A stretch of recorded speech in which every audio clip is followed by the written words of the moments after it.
Hello, Elizabeth Corey. I am the founder of beatingtrauma.com, and I am here today to talk to you about trauma and how it has impacted our lives. And in particular, today I'm going to be discussing overwhelm. And as many of you already know, I tend to talk about things that are impacting me in particular. So overwhelm feels like it's a really important conversation today because I certainly am feeling it and trying to kind of manage it, deal with all of that. I'm sure many of you can relate because I'll be honest, anxiety and overwhelm are one of the most common things that we struggle with as trauma survivors. It's really a big part of our lives usually.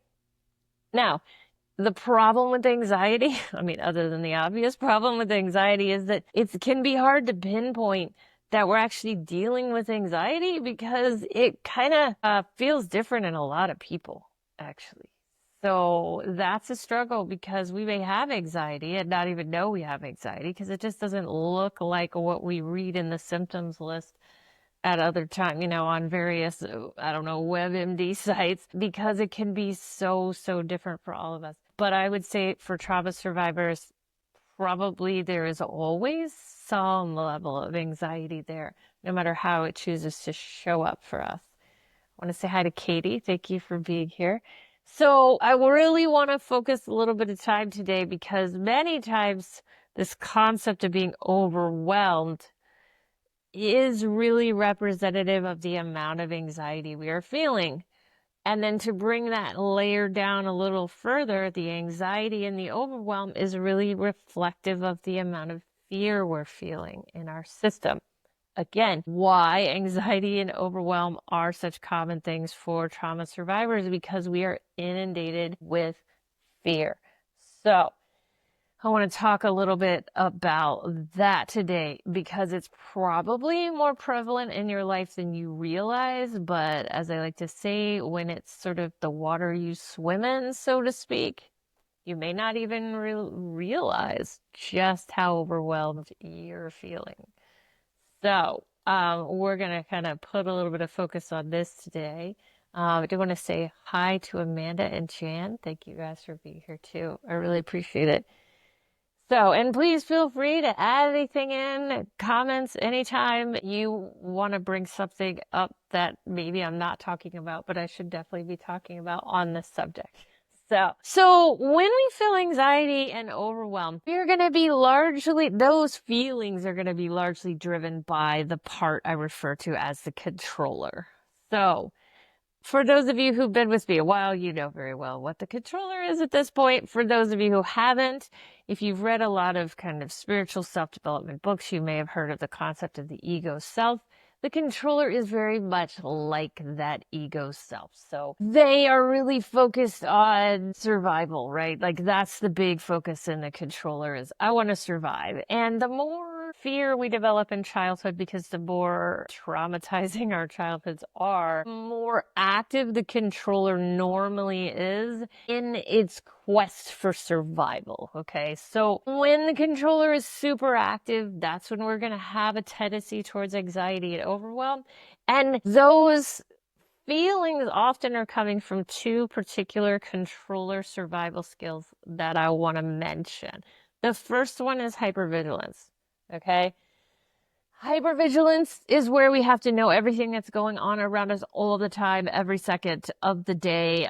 If we're in a room, we know where all the exits are. We know where all the people are. We know where all the people are that may look a little sketchy to us for whatever reason. Usually it's trauma-based, some kind of flashback. We know what's happening in that room. We know what's going to happen in that room, if we can. We know what has happened in that room, right? So hypervigilance is very strong in us, and it's extremely what I like to call resource heavy, okay? Resource heavy means that it's taken up a lot of our energy. So when I say resource heavy, that's what I mean. So hypervigilance is the first thing that really drives up anxiety and overwhelm because we're trying to control the future by knowing everything we can possibly know about right now. Hi, Trish. Good to see you. So that's what's going on there. The other side, the other thing that the controller really does strongly is emotional suppression. Okay. In many cases, we have no idea that we are suppressing it. Not in many cases, probably the whole world to some degree is suppressing some kind of emotion. And for the most part, we don't know we're doing it. And we definitely don't know how much energy is going into the process of suppressing that emotion. And actually, a lot of times anxiety is reflective of emotion that we are suppressing. Like I call it battle of the parts, where the controllers try to push emotion down and the emotions try to come up, usually from other parts in our system. So that is oftentimes what we're going to see, those particular two survival skills of the controller, because they're all about just trying to make it through another day, survive another day. They're still in that childhood pattern. Even if you created safety for yourself on an external level, it doesn't mean your controller has bought into that idea that you have done that. So these survival skills, that hypervigilance and that emotional suppression, very resource heavy. They're going to come in and they're going to just consume every ounce of everything you've got. And that means that overwhelm can happen very quickly. It doesn't take a lot to bring in the overwhelm, okay? Because we don't have any spare energy to give a lot of the times, right? Josie is saying, "Ugh, I'm so grateful for you and the work you do. You just get it. So many don't." Thank you, Josie. I'm really glad that you are seeing this, and that this is really resonating with you. I do get it. I live it. As a matter of fact, what I am talking about right now has been my life for an extremely long time. And I'm, feeling it this week as there's just a lot of things getting thrown at me this week. Most of them not related to my work, but it does pulls on those resources, which is frustrating, especially when I want to do more things with my work and I can't. So I want to also talk about the idea of overwhelm being used as a defense. This is not something that is clear. We know overwhelm is a part of the process of having this really amped up nervous system, this hypervigilance system, what I've been talking about. Yeah, we get how, that makes sense. That's overwhelm. But overwhelm can also be used as a defense. And I want to spend just a minute or two talking about what that means. Because if we are starting to kind of break through our old patterns and really connecting with ourselves deeply, maybe we're starting to do something really cool, really authentic, something we've always wanted to do, but we've never done. Sometimes the controller can overwhelm our system to paralyze us if it's something they don't want us to do. Now, this can look like perfectionism. Like you have to do it all perfect or you can't do it at all, which is a very overwhelming feeling. Sometimes it's just the controller listing a million things in your head saying you're going to have to do this, this, this, this, this, this, and then you're not even going to know if it's going to work. Why would you want to go down that road? You can't do all those things. That's too much. You don't have time for all that stuff. It's just not going to happen. So that feeling, I'm not familiar with that feeling at all. That feeling is sometimes a defense, which means the controller wants you to give up on whatever this thing is. And the way they get you to give up is they just make it feel impossible, right?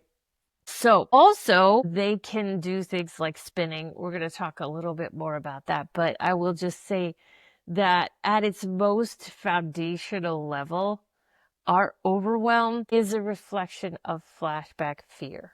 Okay. It's all that fear that's built up in our system for a very long time. It's coming up because something we're doing is making us feel a little bit yuck. And it's one of the reasons why we have a tendency to kind of try to keep our life in a bit of a box, because everything outside of that box just feels like too much. And it may be for a little while as we're processing our trauma. It may actually, in fact, be too much. And so I'm going to talk a little bit about working with that overwhelm next. And I want to catch a couple of these comments first. Jan is saying, your words speak of how I lived decades of my life, the hypervigilance and overwhelm. It is exhausting, really exhausting. And Carol is saying, so is overwhelm another form of dissociation? I do believe overwhelm happens when we are dissociated. I don't think it is directly a form of dissociation, but it comes from the same part. Okay, so that controller is the one who often overwhelms us. The controller is also the one that dissociates us.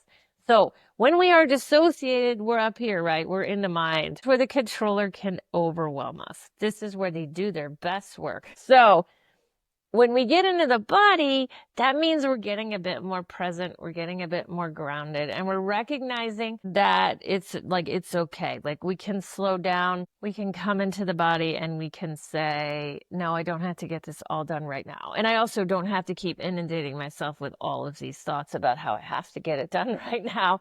That happens when we come out of dissociation. So in a sense, overwhelm isn't a form of dissociation, but it is a symptom of dissociation. It is a sign that we're dissociated, which is how I like to use these concepts. It's like when you can notice something going on in your system and go, maybe I'm not totally grounded. That's a beautiful thing, like truly beautiful thing. So it is absolutely a symptom of dissociation, 100%. So let's talk about a few things that we can do. I've sort of been hinting at some of these as we've been talking, but let's talk about a few things we can do when we feel this overwhelm kicking in on a level where it's like getting kind of hard to breathe, right? So a few things we can do. The first one I'm going to talk about is watching the mind. Now, this is something we all need to be doing, and this is also something that is really, really hard for us to do. Okay. But I can say there is so much benefit to watching what our mind is doing, especially when we're doing things that don't actually require a lot of our thought. I often tell people to watch the mind when you're doing things like folding laundry or taking a shower. My mind goes nuts when I'm taking a shower because that's a time when I could be grounding and getting more present. And instead, my mind is like, da da da da da da. The whole day, I got to think about the whole day right now. This minute, I got to plan out everything. I got to know exactly what's going to happen, right? That's a controller overwhelm kicking in and, really being like, what they're doing is, again, it's the defense, the overwhelm of the defense, which is I have to stay up here in my mind. Don't want to get here present in this moment because that's where my emotions live. That's where the body is. That feels really scary to me. So I'm going to sit in the mind and go, you have to do this, and then you have to do this, and then you have to do this, and then you need to do that, and then you got to go here, and then you got to go there, right? It's like, that's oftentimes what's happening to the mind when we are in a position or have the opportunity to be more grounded or to be more present. And usually that happens when, again, we're doing things where we don't need a lot of mind activity, which, to be honest, is a fair amount of the day. If we actually stopped thinking when we don't need to think, we wouldn't need to think not very often. To be honest, I mean, yeah, when you're doing a mathematical spreadsheet, you need to use your mind. But when you're folding laundry or cooking dinner, if it's a dinner you've made a lot, or driving somewhere you always go, which is a lot of what most of us are doing when we drive, or, being, like I said, taking a shower or, doing things like that don't actually require the mind. We know how to do those things without using the mind. But that's usually when our mind gets the busiest and the most dysfunctional, because the alternative is to be present. And the presence is what the controller doesn't want us to be. So watching the mind in these moments, looking for what your common spins are. So what that means is like, what are the things your mind usually gets you going on? A lot of the time you're going to see a pretty heavy, like, financial worry, I would say, is one of the things that the mind spins us on pretty regularly. Planning out the rest of our day because we don't feel like we have enough time. That's another big one for the mind to spin us about. Finding those things like, to-do lists. To-do lists are another good one. What does your controller to spin you on, right? That's what we're looking for. We're looking for those tendencies because I'll be honest, some things are worth thinking about. We do need to think about them. But if you were to actually time yourself about how much time in a day you actually spend thinking about things and in specifically certain topics in particular, you would see that it is a lot of your day. And those thoughts don't actually resolve anything. They just keep you in this spin of worry and thinking all the time. You can't be here while that's happening. That's why watching the mind can be so helpful, eventually getting us to a place where we can start to set boundaries with these parts and say, I like to say, thank you, controller, but I'm not going to think about that right now, right? Like that's my message to the controller. When they start spinning me, 90% of their spins are about either getting my kids through this year of school or whether or not I have enough money to pay the bills. I mean, if I'm honest, those are the two big ones for my controller. And they will catch me on that and they will have me running in circles up here, right? Josie is saying, I'm very interested in how you manage to work through things while parenting little kids. Yeah, really messy. Fresh trauma for the three of us, 1.5 years ago on top of childhood trauma for me. So therapy feels invalidating and pointless. How did you help yourself through somatic work, EMDR? You're so knowledgeable. So I'm a big fan of somatic work and the EMDR, and I have used both in my journey. But I will say my number one thing has been emotional journaling. It's very hard to do, especially when you have a very active controller. And let's face it, little kids don't exactly give us a whole lot of time for journaling. But you'd be surprised once you get into the habit of emotional journaling how little time you need to spend on a daily basis doing that emotional journaling to feel an impact, because that journaling really does bring awareness to your thoughts, to your emotions, to what's happening in the body. And it really helps. I like to say the biggest thing about emotional journaling is the gap that it helps us to create between, flashback emotional urge and behavior. And that's really what we want. We want to build that gap. It's like, oh, here comes my anger. And, I know when I first started this journey, my anger would show up and it was 0.0001 second before I was yelling, right? But then over time, as I wrote more and more from that anger, that gap got longer and longer to where I could either go right from it or I could recognize it and promise myself to write from it later, but I didn't have to kind of just let it out at my kids. This was a lot of writing, but on average, I would write for maybe 5 to 10 minutes a day. But over time, that builds up. It's a lot of writing, but it has made a huge, huge difference in my life. It's actually what I teach to my clients. Emotional journaling is how we connect with parts, how we connect with flashback emotions, and how we heal our trauma. So I'm a huge fan. At the same time, things like somatic work and EMDR are also great things to throw in there because they help ground us. And when we ground, we connect more with those emotions we need to write from. So we partner, right? We partner with these approaches to kind of take them a little bit further, release the emotions a little bit more. I find that body-based work tends to connect us with the emotion, bring us closer to it, help us to sit with it and feel it. But the writing releases it. And that's what brings about permanent long-term change within us. And so I never shut up about writing from the trauma, from the emotions, the flashbacks to help us with our healing. I will say that it was very, very difficult to do with young children in the house at the same time. However, without the children here to trigger me, I probably would not have pushed myself this hard and this far, because I obviously didn't want to sit there being triggered all the time. And this was for me the solution. And it has continued to be the solution for me, and many of my clients as well have seen pretty major changes because of emotional journaling. You got to commit to it. You got to do it relatively consistently. You're not going to do it all the time, but the more you do it, the bigger the impact. There's no doubt about it.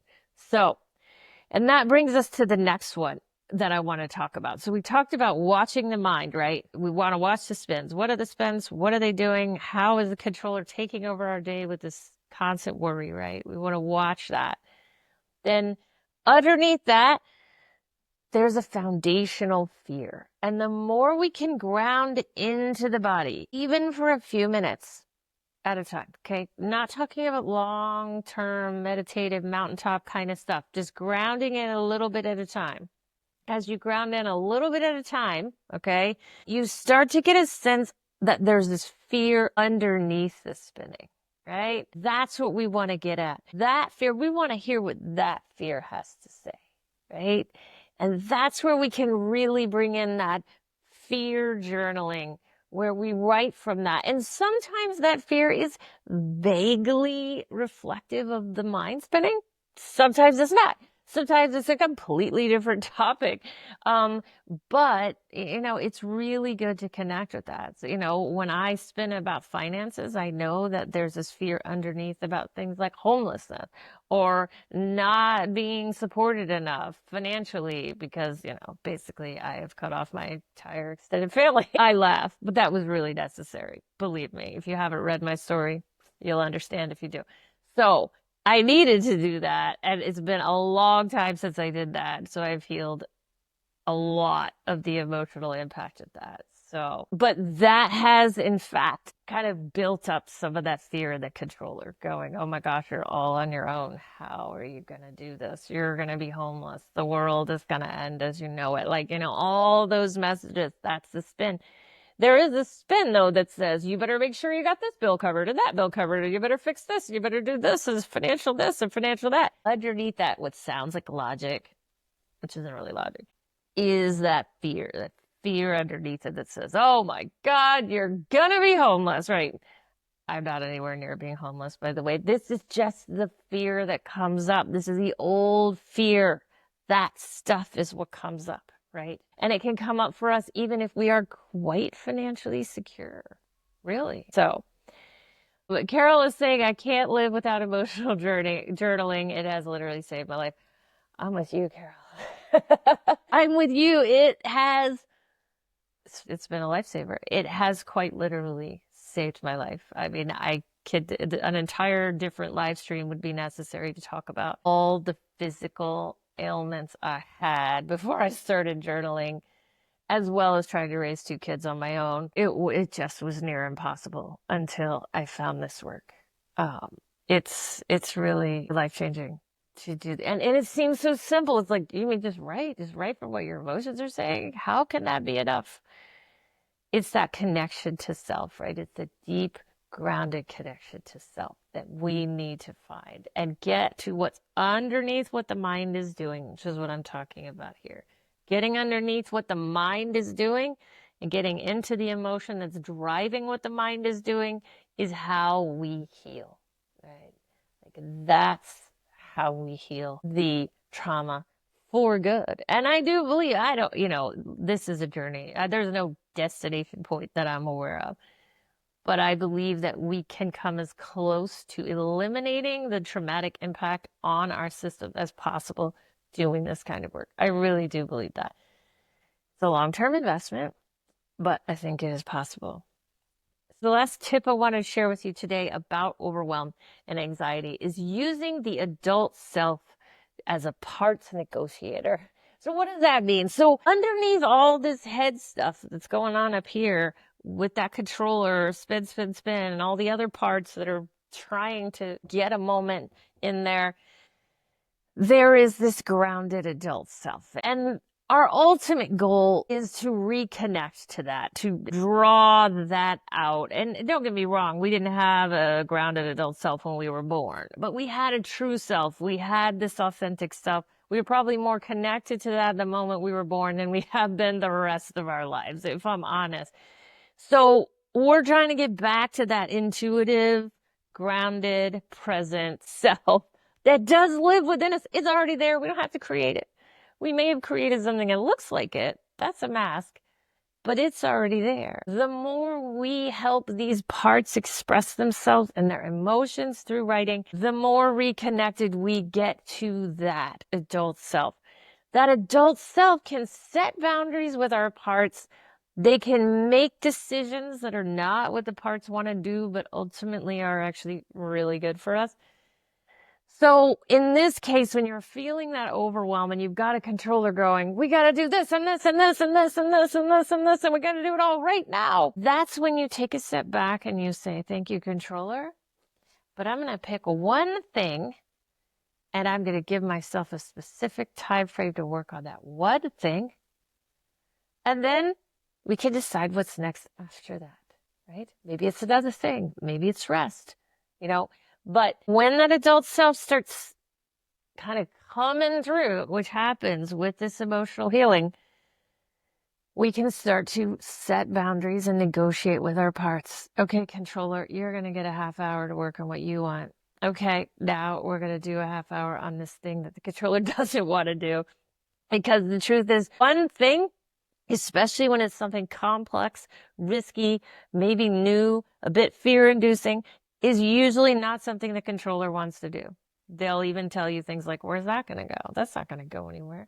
Keep connecting, grounding into that adult self and letting yourself do one thing at a time. One thing at a time gets us so much further than we think. So let yourself do that. The adult self can help you moving in that direction. I hope you found this helpful today. I need to listen to my own advice, which is usually the case when I'm feeling overwhelmed.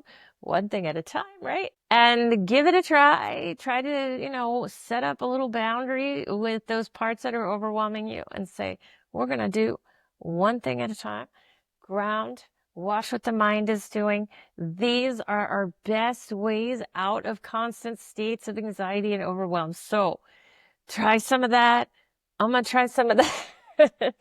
And we'll see how it goes. Thank you all so much for being here and for all your great comments. I love having these conversations, especially about something I was never, ever allowed to talk about as a child. Now I get to talk about it all the time. So thank you guys for that. And I will talk to you guys next Tuesday, same time, same place, on another trauma topic. You guys have a great week. Bye.